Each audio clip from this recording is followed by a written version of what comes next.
Prezydent podpisał ustawę sieciową w Polsce. Komisja Europejska wzywa kraje do planów na najczarniejszy scenariusz kryzysu. Rosja straszy Iranem, bo boi się swego końca w Europie. Jest 3 kwietnia 2026 roku, nazywam się Wojciech Jakubik, a to jest codzienny przegląd informacji sektora energetycznego i paliwowego Energy Drink. Zapraszam.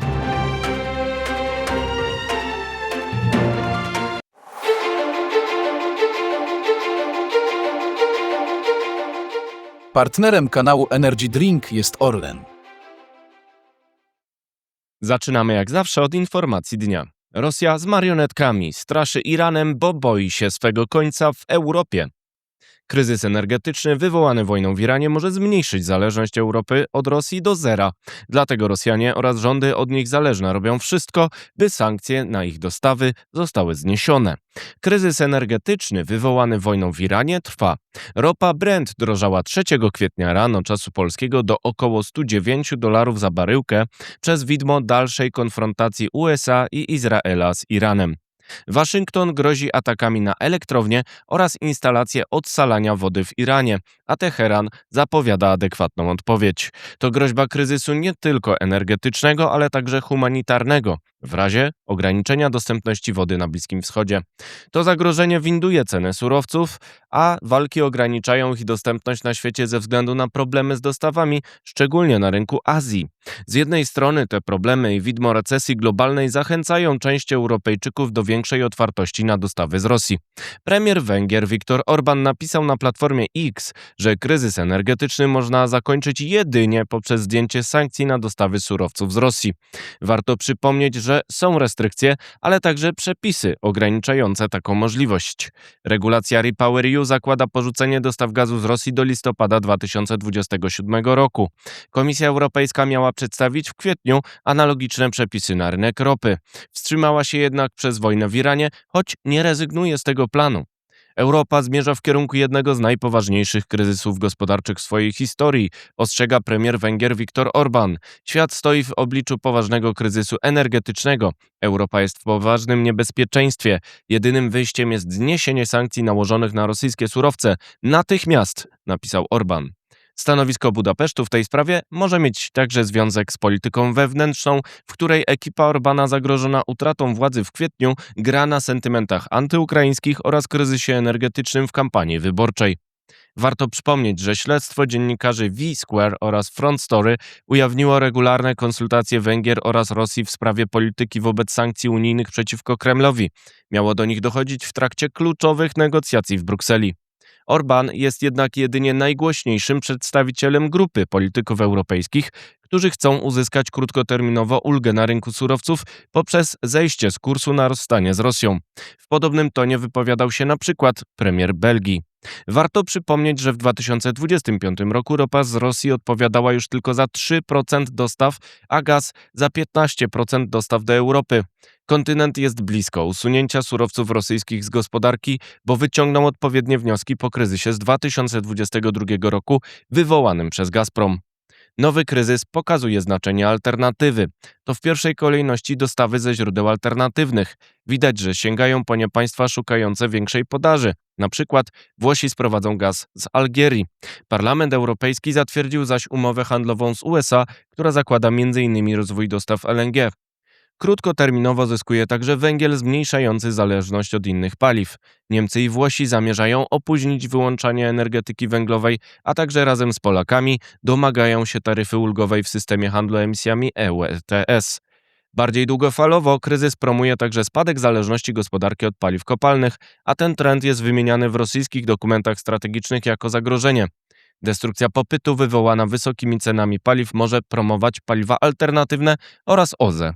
Z tego powodu Rosjanie straszą Europejczyków pogłębieniem kryzysu.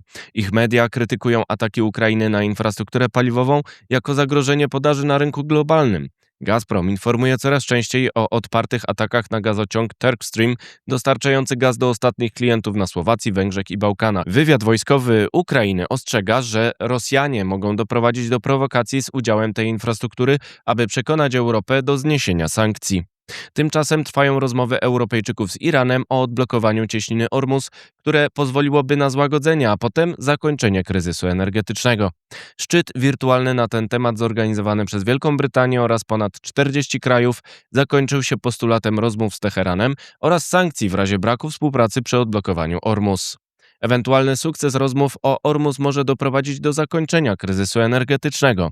Wówczas Europa będzie mogła powrócić do prac na rzecz porzucenia ostatnich surowców z Rosji.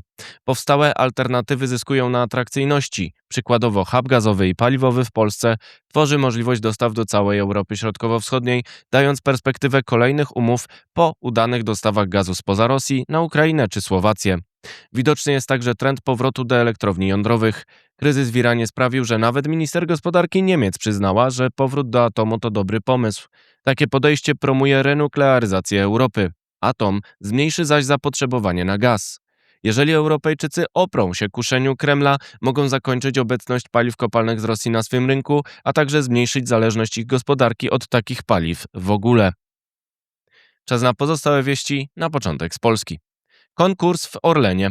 Orlen ogłosił konkurs na kandydatury na prezesa oraz członków zarządu. Zbiera zgłoszenia do 16 kwietnia. Jamał w planie. Gaz-System podał, że Krajowy Plan Rozwoju Systemu Przesyłowego na lata 2027-2036 zakłada utrzymanie istniejących zdolności przesyłowych polskiego odcinka gazociągu Jamał-Europa na kierunku zachód-wschód. Chodzi m.in. o obniżkę kosztów dostaw z Niemiec.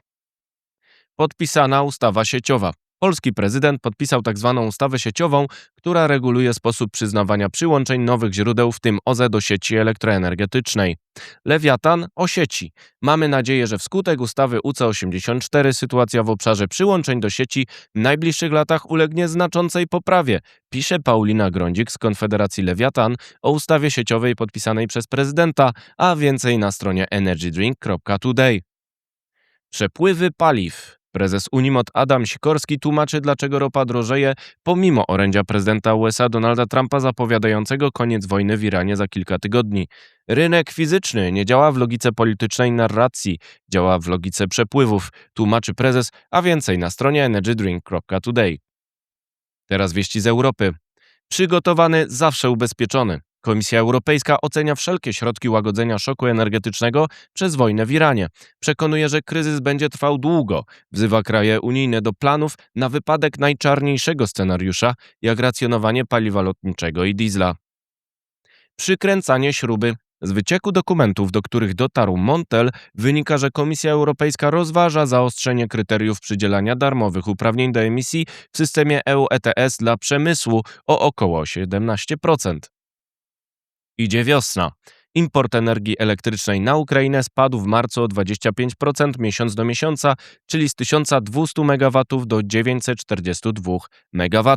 Kończy się sezon grzewczy, temperatury rosną, zniszczenia spowodowane atakami Rosji mają mniejsze znaczenie dla bezpieczeństwa dostaw energii.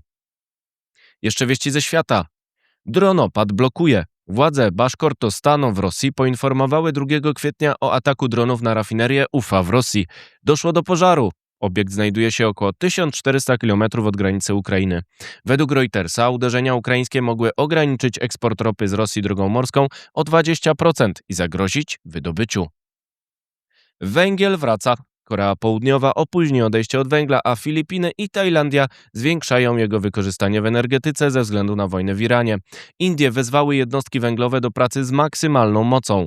Kryzys paliwowy w Azji jest poważniejszy niż w Europie przez większą zależność od Bliskiego Wschodu. Apel do Trumpa. Ponadpartyjna grupa senatorów USA skrytykowała decyzję administracji Donalda Trumpa o luzowaniu sankcji wobec ropy Rosji oraz Iranu w obliczu konfliktu na Bliskim Wschodzie.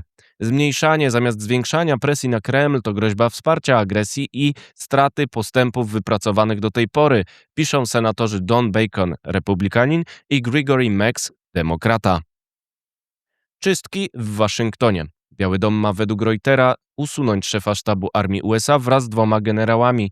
To może być element szerszej czystki w związku z wojną w Iranie. Departament Wojny jest wskazywany jako inicjator interwencji. Ropa Brent drożeje do około $109 przez strach inwestorów przed eskalacją.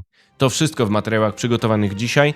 Następne już po świętach, a jeszcze w Wielką Sobotę Energy Week świąteczny. Zapraszam Państwa serdecznie. Do zobaczenia. Do usłyszenia.